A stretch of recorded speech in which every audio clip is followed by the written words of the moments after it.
যুবক, ওরে আমি আল্লাহ তোরে এত সুন্দর চেহারা দিয়ে বানাইছি,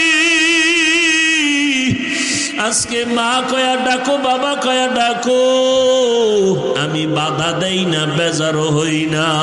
আমার আল্লাহর ছেলে নাই, মেয়ে নাই, আল্লাহ আদর করে বানাইছেন মানুষ। এই মানুষের আরামের জন্য পানির আয়োজন করেছেন, বাতাসের আয়োজন করেছেন, সূর্যের আলোর ব্যবস্থা করেছেন।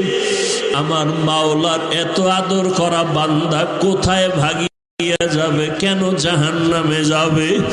আমার আল্লাহ যুগে যুগে নবী পাঠায় বলে, নবী যান, দাওয়াত দেন, খারাপ আচরণ করিয়েন না, ব্যবহারে যেন উম্মত আপনার থেকে দূরে সরিয়া না যায়, এমন ভালো ব্যবহার দিবেন যেন নামাজের জন্য পাগল।